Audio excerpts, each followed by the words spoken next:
This is a step-by-step guide about how to submit your tax information in Google AdSense to avoid paying 24% taxes of your total earnings.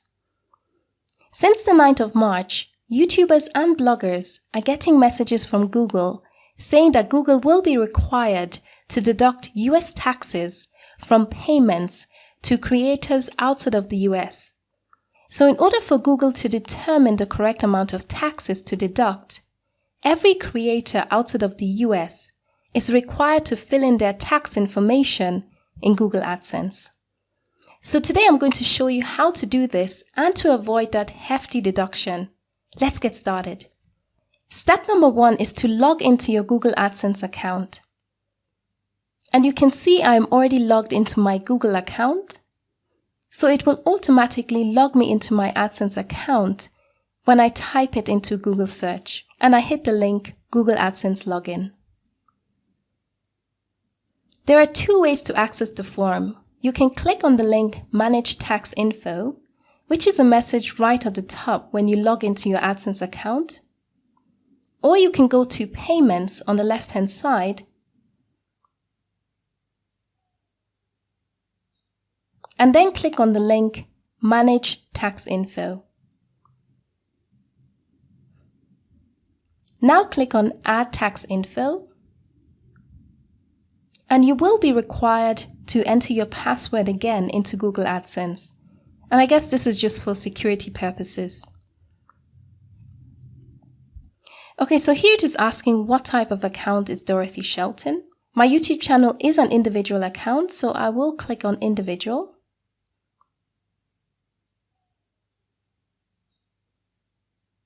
Are you a resident of the United States? So I'm going to click on No here because the whole point of this is because I am a non-US citizen and resident.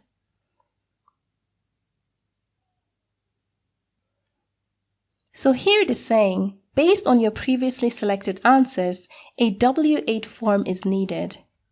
A W-8 Ben form is mostly commonly used by non-US individuals and would also be used to claim tax treaty benefits. So this is the form that we want to select because our income is not related to US trading or business. So I'm going to select this form and then I will click on Start W-8 Ben form. Okay, so my name has automatically been added to the form. So this second part is optional and we can leave that. Now select your country of citizenship. In my case, that will be the UK.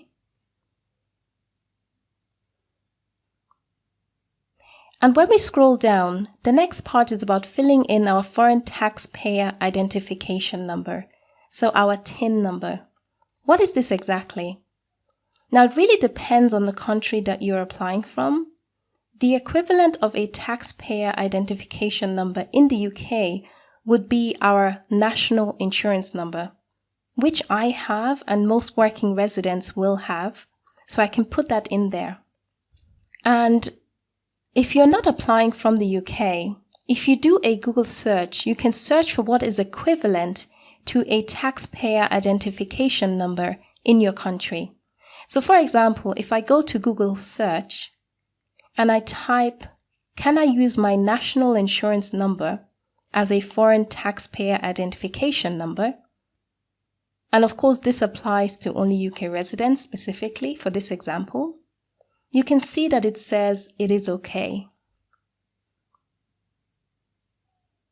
So again, you can do a very similar search for your country as well. So I'm going to add my national insurance number in here now.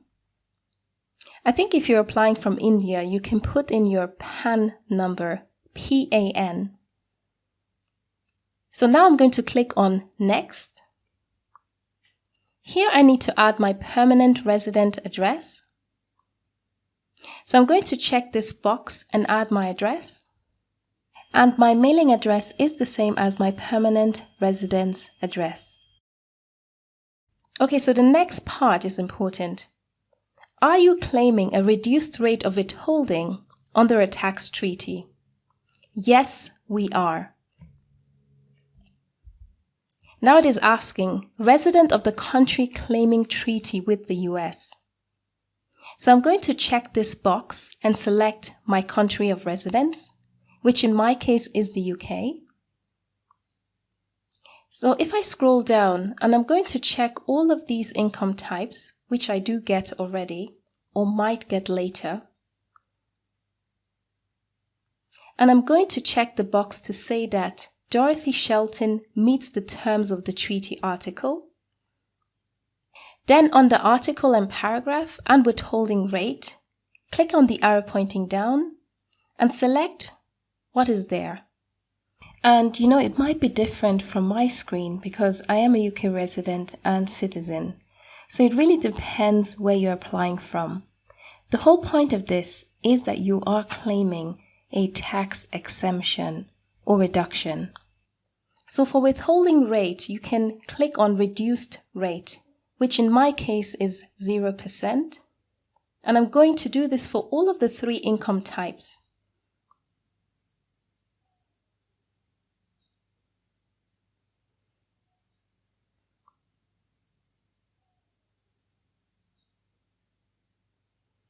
And then I'm going to click on Next. Okay, so here I need to preview how the document will be generated.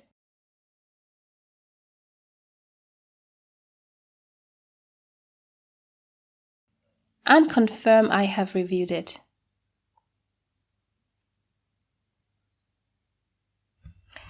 And then I need to add in my full name and verify that I'm the person listed in the signature section and completing this form on my behalf. And finally, I need to confirm that I haven't performed any activities and services for Google within the US. And for the final section, it really depends what is applicable to you. So the first part reads, I am providing tax info for a new or existing payment profile that hasn't received payments, which in my case isn't true because I have received payments from Google Adsense before. So this is not applicable to me. I'm providing tax info for an existing payment profile that has previously received payments. So that applies to me. So I'm going to click on this box and I'm going to submit my info. So there you have it. This was a step-by-step walkthrough on how to submit your tax information in Google Adsense to avoid paying 24% taxes on your total earnings. If you found this video useful, if you think anybody can benefit from this information, then please share the video, like and comment down below what you think about the new changes. Thank you for watching and I'll see you in the next video. Bye bye.